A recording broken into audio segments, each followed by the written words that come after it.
Welcome to Santaroga Surplus. We're doing a reshoot. You're not going to see the original, but I'm doing a second version of this video.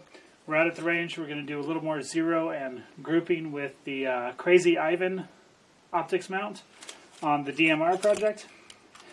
Now, what happened was I messed up.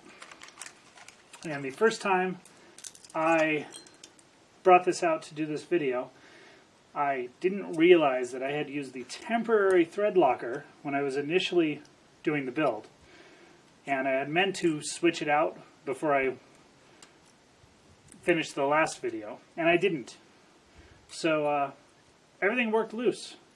And it was really kind of bad because I had my Yugoslavian M67 ammunition out that time for part of the video, and I forgot to bring it today. So we'll be working on the accuracy potential of that ammunition later.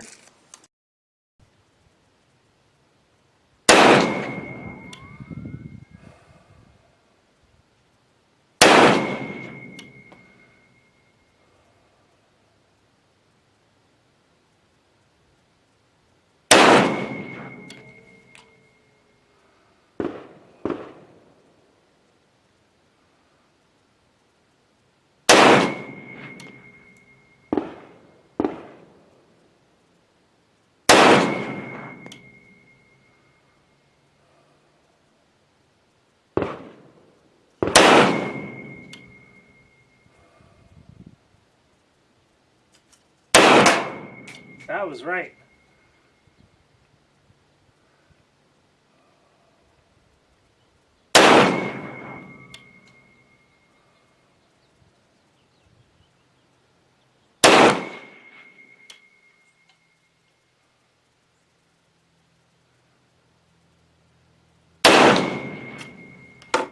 Let's check it out. Alright, so we're looking at a 10-round group. And I don't know if you noticed, but it's gusty out here today, so I don't know how much that's going to really affect. We're looking at 5 to 15 on the wind. There's a flyer right there. Definitely pulled that one out. The other 9 are all right here. It's not horrible. The vertical stringing is where you'd expect it with the ammo I'm using. You're looking at maybe 4 inches side to side. There's nothing wrong with the optic, obviously. This is all me, the wind, and the accuracy of the rifle itself. I would hope that I should be able to get 3-inch groups at this range, but again, I'm using the cheapest wolf ammo I have right now. I'm not using the Golden Tiger or the M67. So we're going to try it again up here. Alright, now you saw the size of that group. That was a 10-round group, which does actually matter. 5-round groups tend to be smaller. And you know, you've always seen the people with their 3-round groups. You know, you can get a 1-inch 3-round group, which suddenly becomes a 3-inch 5-round group, and a 6-inch 10-round group. So we'll see how this goes. We're going to go ahead and remove this optic and reset it.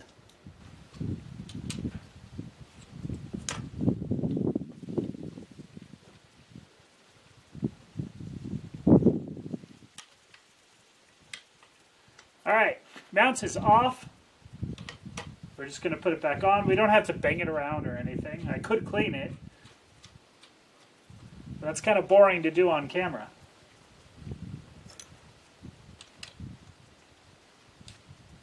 Now I have a tightening system that I use for these, where basically I tighten until it's vertical. Okay, because I get it finger tight and then I get about a quarter turn and it's really hard at the end and it's vertical. And that seems to be doing okay. You know, it may wear in where you end up going a little bit past, but just know where you're at, keep it even. That should help you with resetting your zero.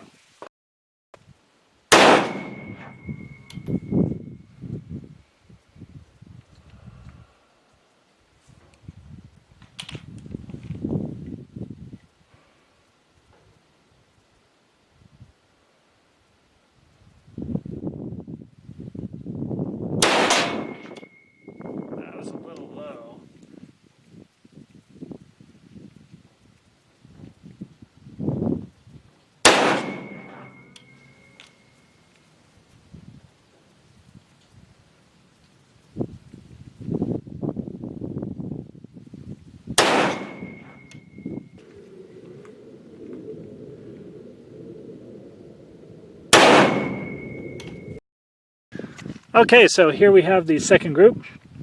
1, 2, 3, 4, 5. I know I pulled one off. I could feel it.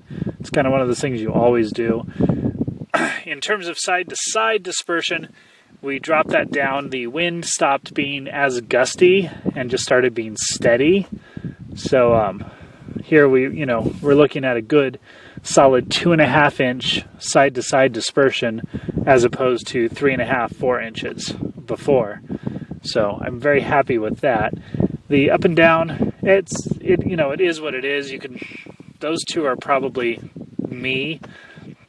I think if you look at the previous group, the point of impact has not really shifted. I think it's pretty repeatable. We'll keep giving it some workouts as we go through the project and see how it does, but I'm pretty happy. Now to finish up the video, let's go ahead and talk a little bit. At this point in the project, we're going to go ahead and start working on accurizing. I think that this mount is good and repeatable enough that I can clean the weapon, put it back on, and have a good zero. So we'll see how that works over time, because we're going to take this off at least a dozen more times. And I may try to not re-zero it and see how the shift goes, or see if I have to re-zero it. On the receiver here, we've got a couple marks from the previous mount, the dust cover mount, which never worked out right. Was not repeatable anyway. It was sturdy, but not repeatable. There's your SKS safety, if you're not familiar. 10-round magazine. I've got a rail on the bottom of this stock. This is the plastic Dragunov type stock, which I'm not really that big a fan of. There's a guy on online somewhere, Etsy I think, who does make stocks that I may order from, but I might try a military stock first before we do anything else in terms of accurizing. This whole assembly right here comes off. So I think we're going to pull that pin, drive the whole thing off, and see how that does with accuracy. And then maybe I'll get a flash hider or something on there. It depends on the harmonics and how it looks. And you can kind of tell how your groups open up or close up with that. Here we have the barrel crown. I may actually work on that a little bit. That might actually help. We'll get a brass nut out, brass screw out, and some rouge, and see about that. Moving on, there's nothing really special about this. Harris style bipod. It's not a Harris bipod. I used the cheese grater upper because this has the weird cut that goes all the way up. And again, it's a pretty flimsy plastic stock. It's pretty flexible, and I'm not sure if that's hindering accuracy at all on this project. The Mixmaster parts, some of them are not even all from the same country.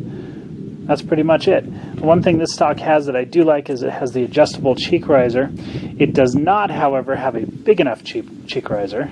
The mount here, actually, I need to pull my head further forward than I'm expecting to get into the eye box.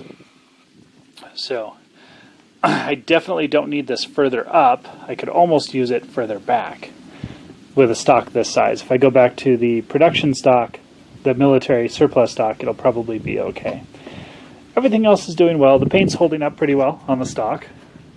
Not that that matters. It's just, Krylon, but preparing the plastic helps. That's all there is to it.